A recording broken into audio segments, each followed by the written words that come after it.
He said, "Which are the 1,000 that accompany each of them?" The Blessed One said, "Sundari is accompanied by 1,000, Shamka is accompanied by 1,000, Vahanti is accompanied by 1,000, Chitrasena is accompanied by 1,000, and Dharmavarti is accompanied by 1,000. Sarvashura, these great rivers each possess 1,000 accompanying rivers. They let fall a stream of rain onto the planet Earth. Sarvashura, they release streams of raindrops from time to time, and this produces flowers and fruits and crops. When the streams of rain are released onto the planet Earth, water will be produced.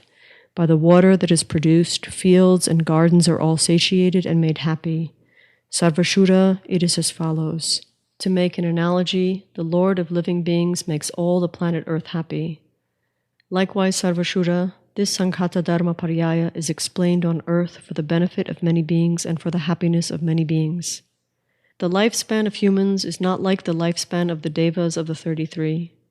If you should ask who are the Devas of the 33, Sarvashura, those who dwell where Indra, the Lord of the Devas, dwells, are called the 33.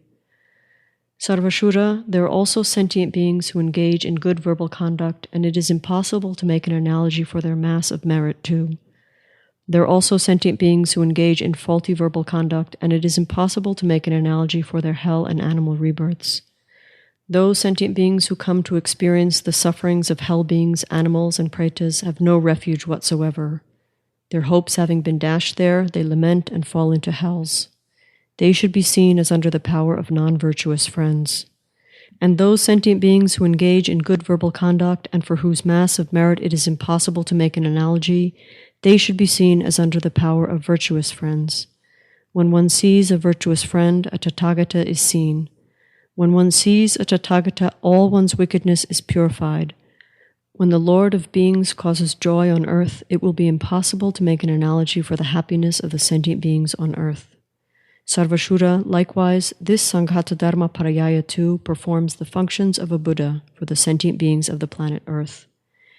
Anyone who has not heard the Sanghata Dharma Pariyaya is unable to be completely enlightened in the unsurpassed perfect and complete enlightenment. They are unable to turn the wheel of Dharma. They are unable to beat the gong of the Dharma. They are unable to sit on the lion throne of the Dharma.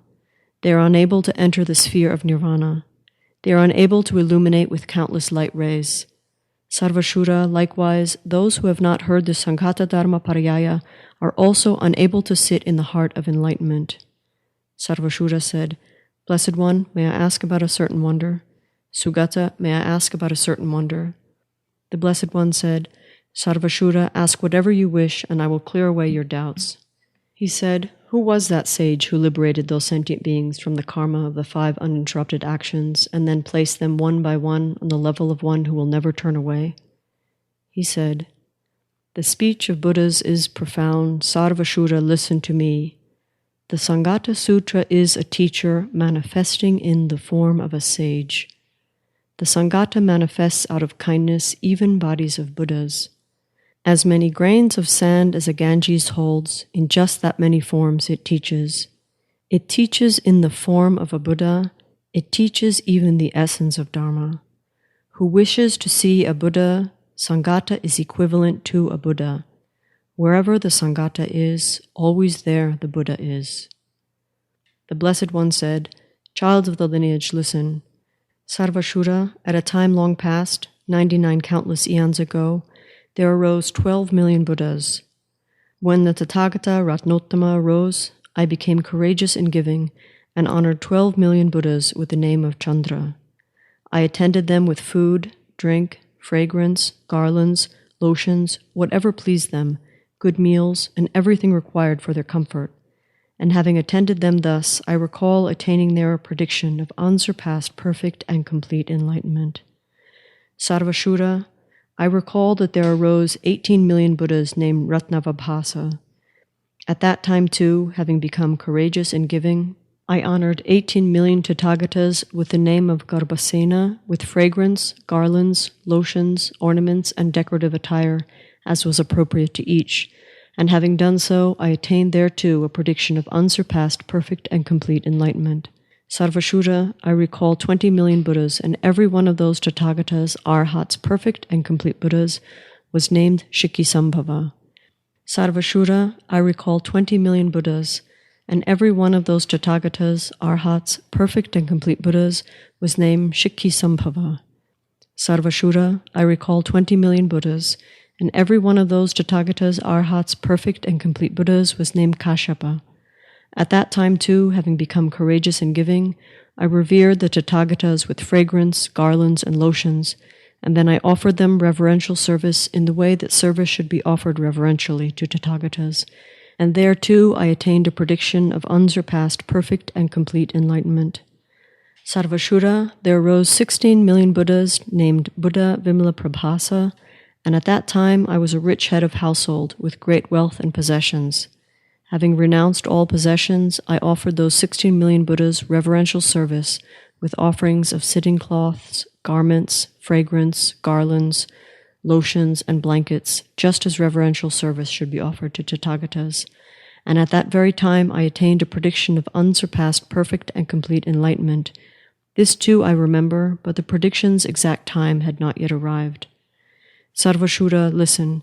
95 million Buddhas arose in the world, and each and every one of those Tathagatas, Arhats, perfect and complete Buddhas was named Shakyamuni. I at that time had become a righteous Dharma king, and honored those 95 million Tathagatas named Shakyamuni with fragrance, garlands, lotions, sitting cloths, garments, incense, banners, and pennants. And at that very time I attained a prediction of unsurpassed, perfect, and complete enlightenment. This I remember. Sarvashura, there arose in the world 90 million Tathagatas, Arhats, perfect and complete Buddhas, named Krakatsunda, and at that time I was a rich young Brahmin with much wealth and possessions. Having renounced all possessions, I honored all those Tathagatas with fragrance, garlands, lotions, sitting cloths, and garments. And having offered service to those Tathagatas as was appropriate to each individually, at that very time I attained a prediction of unsurpassed, perfect, and complete enlightenment. This too I remember, but I had not arrived at the prediction's exact time. Sarvashura, there arose in the world 18 million Buddhas, and as for all of them, every one of those Tathagatas, Arhats, perfect and complete Buddhas, was named Kanakamuni. At that time, having become courageous in giving, I honored all those Tathagatas, Arhats, perfect and complete Buddhas with fragrance, garlands, lotions, sitting cloths, clothing, and ornaments. I offered them service in the way that service should be offered to Tathagatas, and at that very time I also remember attaining a prediction of unsurpassed perfect and complete enlightenment, but I had not arrived at the prediction's exact time. Sarvashura, there arose in the world 13 million Buddhas, and as for all of them, every one of those Tathagatas, Arhats, perfect and complete Buddhas was named Avabhasa Shri. I honored those Tathagatas, Arhats, perfect and complete Buddhas with sitting cloths, garments, fragrance, garlands, lotions, blankets, and ornaments. I offered them reverential service in the way that reverential service should be offered to Tathagatas. Those Tathagatas also explained various approaches to the Dharma to ascertain its meanings and the discipline, and then at that very time I attained a prediction of unsurpassed perfect and complete enlightenment.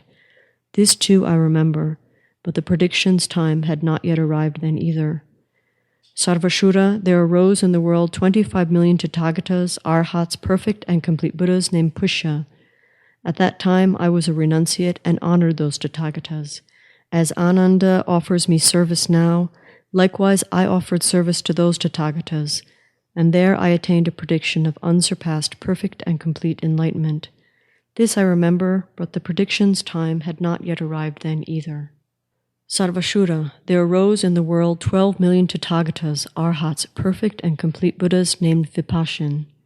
I honored those Tathagatas with sitting cloths, garments, fragrance, garlands, and lotions. I offered them service in the way that service should be offered to Tathagatas. At that time, at that moment, having become a renunciate, right there I also remember attaining a prediction of unsurpassed perfect and complete enlightenment. Soon thereafter, the last Vipashin to arrive explained this Sanghata Dharma Paryaya, and I knew that. And then, at that time, a rain of the 7 precious substances showered down upon the planet Earth. And then there was no more poverty among the sentient beings on Earth. At that very time, I attained a prediction of unsurpassed perfect and complete enlightenment.